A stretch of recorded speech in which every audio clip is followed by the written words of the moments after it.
and we're going to make a ketchup. Okay, we're going to make a ketchup. Okay. It's delicious. And this is a really interesting ketchup, in as much you're always thinking tomato ketchup. Not today. I was over at Black Rock Orchard for the last number of weeks, and they were just finishing up their blueberry season. Dave had some gorgeous things. So we're going to make a blueberry ketchup. All right? It's going to be awesome. Ready? Okay, so it's a pretty simple thing. It is. You know, sometimes people think ketchups and all these preserves and stuff are tough to make. They're really not. They're pretty simple. So I think you might like this. So Mare, maybe you can put that into this pot. I can do that. Okay. And we just want to make sure that we're up nice and high. Nice and high. I will turn it on. On that one. On Good. high. Good. Okay. All right, so we have that there. Now, Shelley, it calls for in there a weird thing, like a half a cup of apple cider honey. And you said that Bragg's. I mean, yeah, I made my own by adding a little honey, but Bragg's apparently does make one. They do. So anyway, in case you have not had the Bragg's, the Bragg's vinegar, apple cider vinegar, this cures you of everything. Anything you've ever had or may have, it'll take care of it. That's right. I've been on the website. I take it every morning in one of my shakes. See, and it works Wow. like a charm. It's the perfect probiotic. We're not sponsored by we're not sponsored by Bragg's. So what I did, it's calling for like a half a cup of this concoction.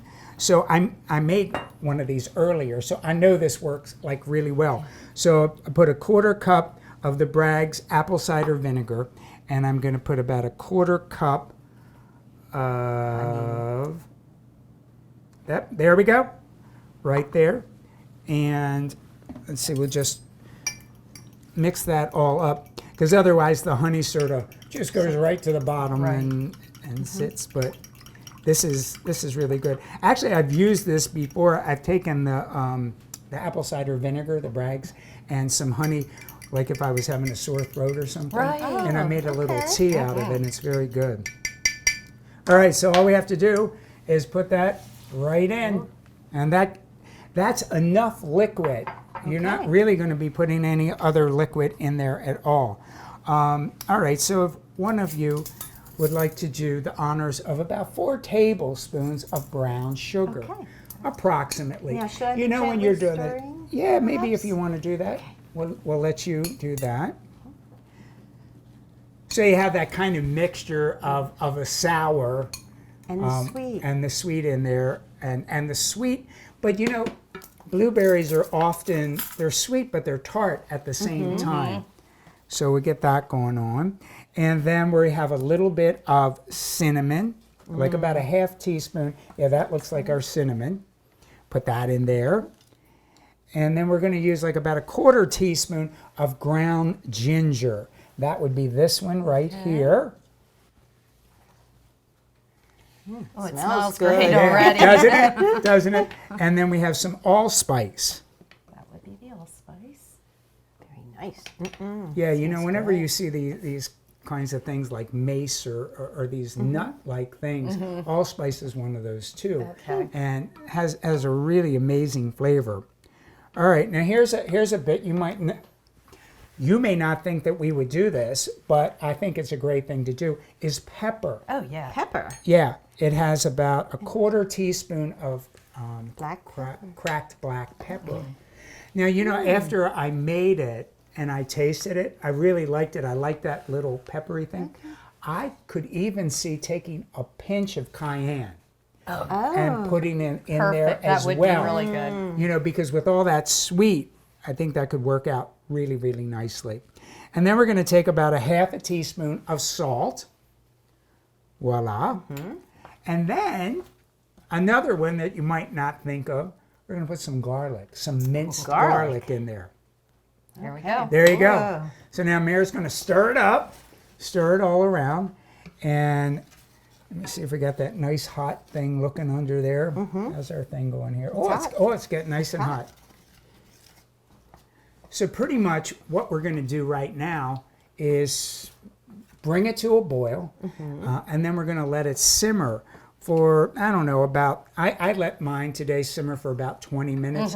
You could go for 20 to 30 depending on where your heat level is, but you want to keep an eye on it because as all that sugar is cooking down, it's going to start to caramelize and it's going to give you that thickness. So I think that would be really good. All right, so we will, you know what they say, a watched pot never boils. So we'll just sit it and we'll turn our heads for a second, right? That'll be it. And before you know it, we're going to have something. All right, that looks like it's just about ready. Okay, as you can see, it's kind of getting syrupy looking because there's so much sugar in there and it's cooking down. As it cools, it's going to thicken up already. So shouldn't be too much to do with that, right, Mary? All right, just a few minutes. Now what we want to do at this point is you want to take the ketchup and put it through a strainer. Okay. We're using what is known in the business as a China cap, like a chinois. And we're just going to take that and put that all through there. Get all the good bits, as Get my it in. sister would say. Don't leave anything behind. Awesome. Okay. And then you can just use the spoon and Okay. put that back down there. And you can use the spoon and stir around. Stir. And Oh. as you can see, Oh my here, I'll gosh, pull look at back that. up. It's See what's happening? beautiful.